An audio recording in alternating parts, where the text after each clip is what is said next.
to the Soccer Chaplains United podcast from the touchline. And now, here's your host, Rev Brad. Friends, welcome back.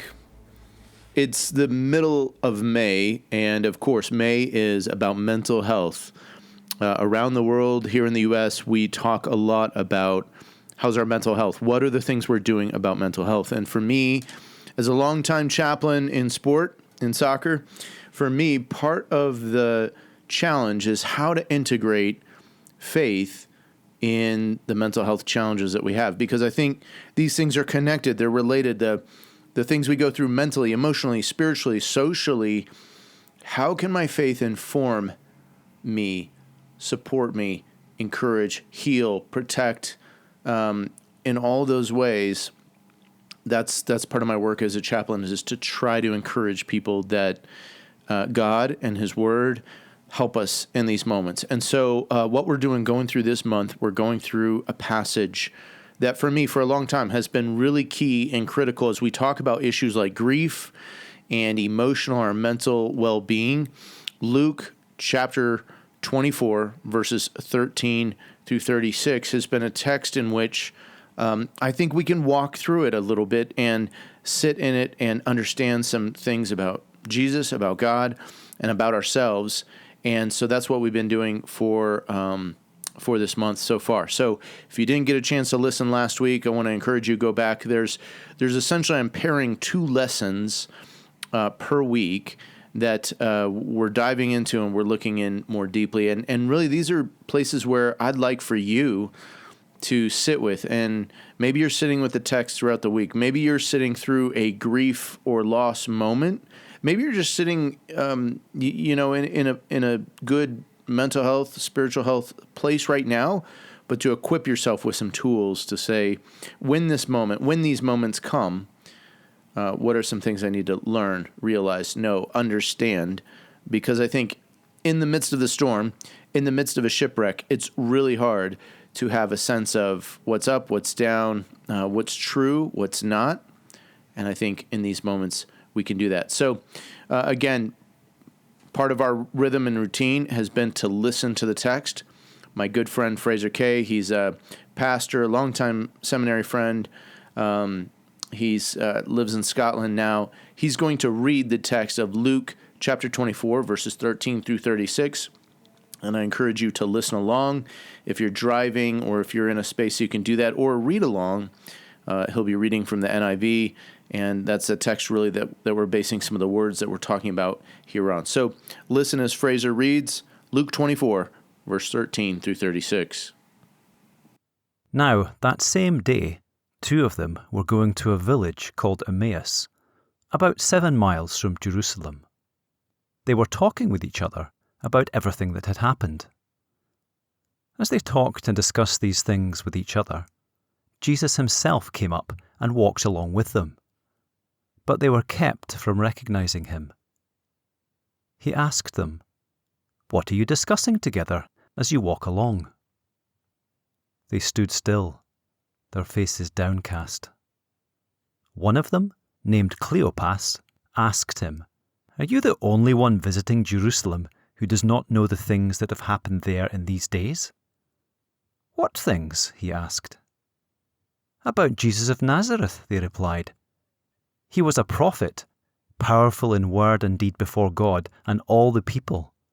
The chief priests and our rulers handed him over to be sentenced to death, and they crucified him. But we had hoped that he was the one who was going to redeem Israel. And what is more, it is the 3rd day since all this took place. In addition, some of our women amazed us. They went to the tomb early this morning, but didn't find his body. They came and told us that they had seen a vision of angels, who said he was alive. Then some of our companions went to the tomb and found it just as the women had said, but they did not see Jesus." He said to them, "How foolish you are, and how slow to believe all that the prophets have spoken. Did not the Messiah have to suffer these things and then enter his glory?" And beginning with Moses and all the prophets, he explained to them what was said in all the scriptures concerning himself. As they approached the village to which they were going, Jesus continued on as if he were going farther. But they urged him strongly, "Stay with us, for it is nearly evening. The day is almost over." So he went in to stay with them. When he was at the table with them, he took bread, gave thanks, broke it, and began to give it to them. Then their eyes were opened, and they recognized him, and he disappeared from their sight. They asked each other, "Were not our hearts burning within us while he talked with us on the road and opened the scriptures to us?" They got up and returned at once to Jerusalem. There they found the 11 and those with them, assembled together and saying, "It is true, the Lord has risen and has appeared to Simon." Then the two told what had happened on the way, and how Jesus was recognized by them when he broke the bread. While they were still talking about this, Jesus himself stood among them and said to them, "Peace be with you." By way of quick review, remember, God draws near, Jesus draws near, and he walks with us. He's with us in the midst of the valley of shadow of death. He's with us from the heights of heaven to the depths of the earth. He is with us. He draws near. Secondly, there are these moments, these places of disorientation in our lives when we cannot see. We can't see truth. We can't see God. We can't see Jesus. Even if we're a long-time person of faith, even if we're a mature believer, there are moments when we cannot see Jesus, and it's some reason it's been called the dark night of the soul. So with those two things that we learned last week, or we touched on briefly, what we want to get into now is the next two pieces to this part of the story. And the first thing, again, just looping it back to Jesus, Jesus leans in. Okay, so he's drawn near. He's walked up alongside these two that are on the road. And this is the interesting thing to me, is that Jesus asks the questions, and then he listens. He asks the questions, and then he listens. You can see this in verse 17 and verse 19. He comes up alongside of them and says, "What are you discussing together as you walk along?" I do a lot of teaching outside of my work with the team. I've taught pastoral care volunteers. I've taught chaplains. I teach a class sometimes every other year at Baylor's Truett Seminary.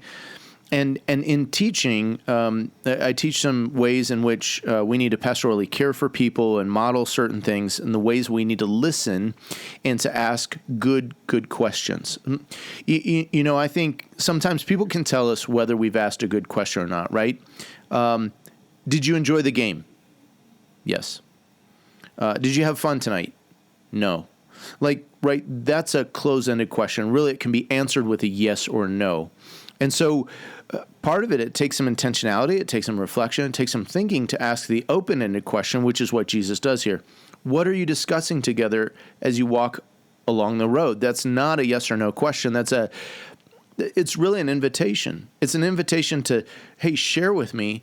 Tell me what's going on. Tell me in your own words what's happening, what's happened to you, what are the things that you're discussing. And so the questions themselves, I think, are part of the way that Jesus models for us these healthy interactions that we can have with people.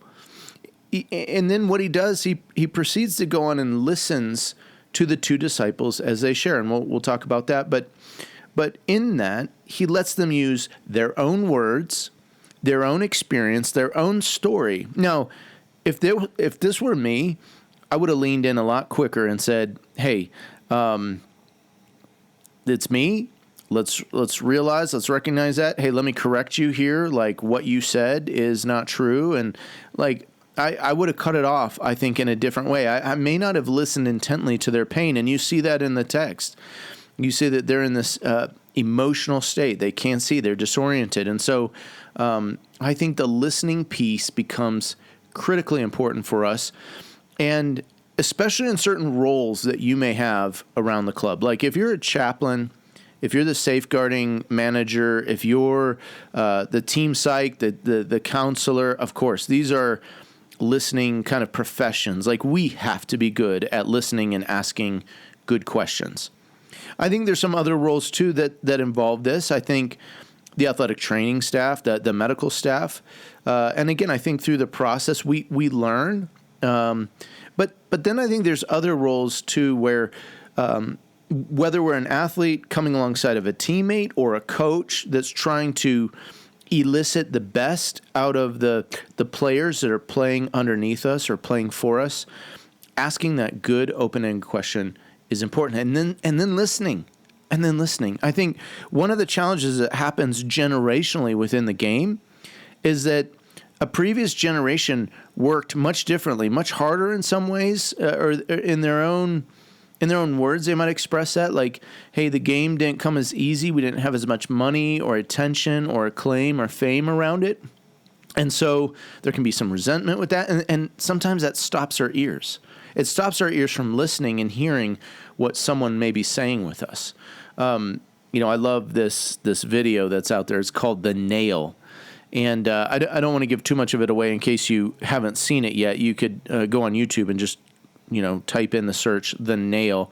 But it's a couple that's seated on a couch, and they're working through the process of listening. And he is really struggling with the listening.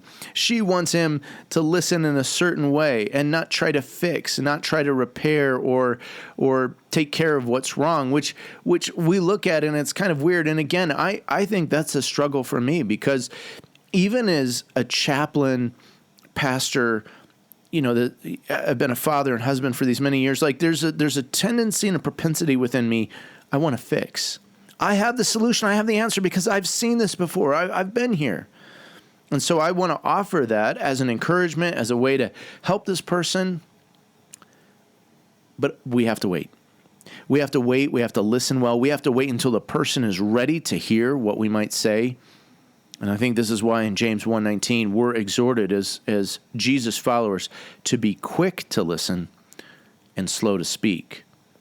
And sometimes I just have to slow down my desire to speak, help, to give the solution, and I have to listen and not miss what the person's saying to me. Even if they're using different words that, for them culturally or generationally fit, that I might have to translate, and I might say, like, I can help this young person get out of this situation much quicker.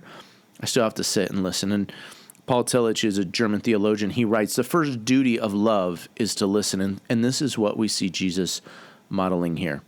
I think in many different points in the story, he could have interrupted. He could have gone a different way. He could have revealed himself. He could have forced something, but he doesn't do this. And so he discovers where the disciples, where these two are at emotionally, spiritually, and otherwise. He uncovers the reason for their downcast faces and manner. And as he hears, as he listens, he lets them speak, even though some of it's wrong. So that's the second point. So right, the first point is that Jesus asks the questions and he listens. And I think this is what we ought to strive for, no matter who we are, whether we're an athlete, a parent, a coach, a chaplain, a pastor, whatever role it is in life that we are, we need to pay attention to Jesus' modeling here. That's the first lesson, is that asking good questions and listening, right?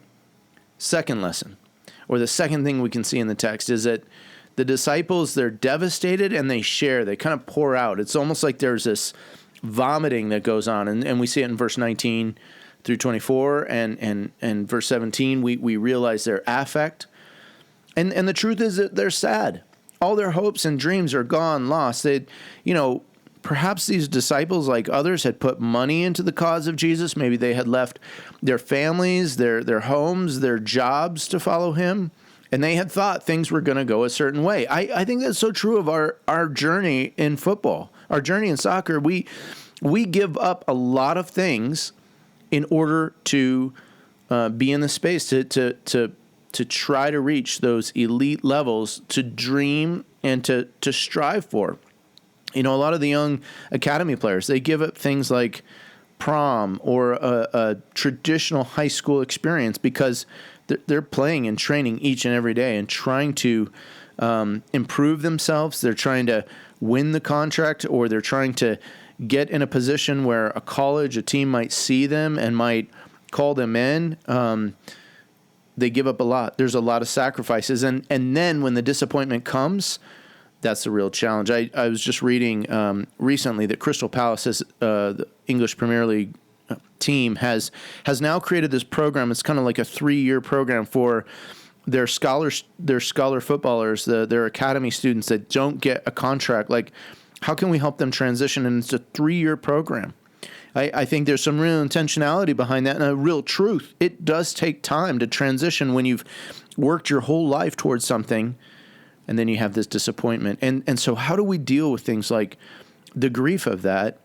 Well, we see the disciples and they're sharing. Now, I want us to quickly think, too, about some of the other things the disciples have seen. One, they've watched Jesus likely be beaten, crucified. He's dead. He's buried. They've watched their friends go into hiding, afraid of the religious leaders and the Roman oppression and what was going on.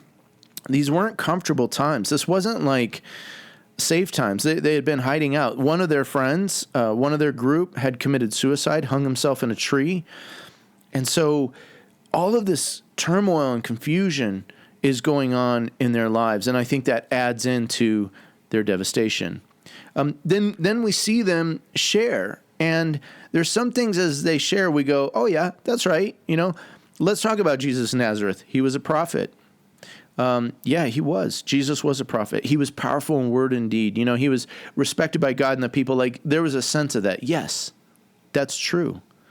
Handed over by our leaders, sentenced to death, crucified. All those things were true. And what's interesting is the disciples there don't really blame the Romans, they're blaming the religious leaders. So think about an institution in your life that you've grown up loving, adoring, trusting, learning from, and feeling a sense of betrayal. I mean, I think that's why maybe certain generations, certain pockets of people have been really skeptical about church and faith and religious institution, because we get wounded, we are betrayed by them at times, and it feels painful. The disciples go on to share, we had hoped he would redeem. What's more, it's been 3 days. In that, you can kind of hear them. There were Jewish ideas about the body and the spirit and how long the spirit might linger around the body. And so you're sensing the disappointment, the dissatisfaction, the hopelessness, the helplessness. They go on. The NIV, it's funny. It says that some of our women amazed us. Really, the Greek translates there as, our women are making us crazy. Because the ladies come back from the tomb. They go to the tomb. If you don't know the story, they go to the tomb to kind of work more on the body, to anoint it, and to do what they didn't really have time to do. That would have been natural and normal for burial processions back then. So they take spices and ointments, and they're going to go kind of work with the body to, just treat it with honor again. And as they go to the tomb, they have this encounter. The body's not there. The wrappings are there. And so then as they come back and tell the men that are out and hiding, they don't believe them. And would you? Would I? Like, back then, women weren't seen as, they just weren't held with honor. And you see a lot of attitudes happening right there. And so these two disciples are saying the women are making us crazy. They're insane. What they're said isn't true. And they talk later. They say, our other companions went to the tomb. They found it just like the lady said, but they didn't see Jesus. So, at this point in the story, I think here's the question. Where are the disciples going? Why are they leaving Jerusalem? Why are they leaving town? Why are they headed to Emmaus? Why are they leaving everybody else? And I think that grief, disorientation, these things do it to us. Mental health challenges, we feel alone. We feel isolated. And what we do, rather than leaning into and moving toward community, is we walk away. We think, and I think, again, this is something that, whether we want to say is spiritually demonic and satanic, is like, I think the devil likes to get us away, get us on our own, and just chip away at us. And sometimes we feel like no one's listening, no one cares, no one sees me, and we just feel the darkness coming around us. We move away from community and toward isolation because we have shame, we have embarrassment, we have grief. We want to get away from turmoil and stress, and sometimes community does cause those things for us. Sometimes, though, what we do instead of moving into healthy community or taking healthy steps with our mental health is we move into isolation. We try and fix it ourselves. We try to handle it ourselves. We tell ourselves to be brave. We tell ourselves, pull yourself up by your bootstraps. Like, you can do this. You've got it in you. And you know, self-help and all that is, we sometimes, instead of looking outward for help, we look inward, and our inwards are already in such a mess. And so I think what's going on with these two disciples is they move away from Jerusalem and toward Emmaus. The seeds of doubt and disbelief are growing. They're getting stronger every step they take. Every time they're recounting the story, there's a struggle, and they're reliving it. They're reliving the pain, the bewilderment, the disorientation over and over again. And this is why Jesus intervenes. This is why Jesus intercepts. So the two lessons, again, is Jesus asking the great open-ended question and listening. And friends, I think the lesson that we see out of the disciples is, and I might be a little bit early on this because we'll see it later in the text, but we ought not move away from healthy community. No matter how devastated or struggling we are with something, we've got to realize, one, we should tell the story in our way. We should be as brutally honest as we need to be, as we can be, with ourselves, with our experience. Maybe not everything's true, but we need to be doing this in community with someone. And Jesus, maybe he models for us here a counselor.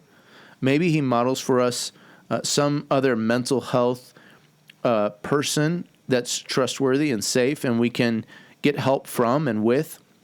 Maybe this is a chaplain, a pastor. Maybe it's a particular family member who doesn't have the same skin in the game that others might, or they have just that like welcoming, safe personality.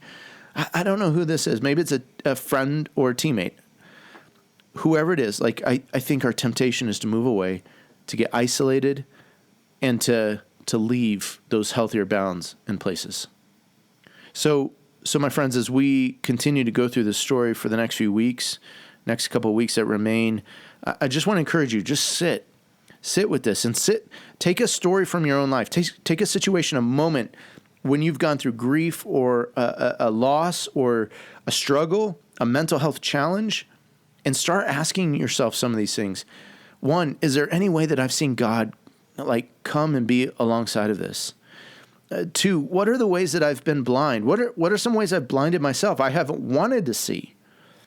And then who's asking the best questions? Who's intently listening and not just like paying lip service to anything, but who's truly authentic? And then, am I sharing my story authentically myself? Am I honest to use my words, my language, to share my devastation, my downcastness with whomever that may be? Well, my friends, I want to pray that God would be using this story, this pod, this time for helping and healing you and I with our mental health challenges that we have going on as a template for the rest of this year, the rest of the season, for the rest of life. So thanks for listening, friends. You've been listening to From the Touchline with Rev Brad. We'll come back next week and share more on Luke 24:13 through 36.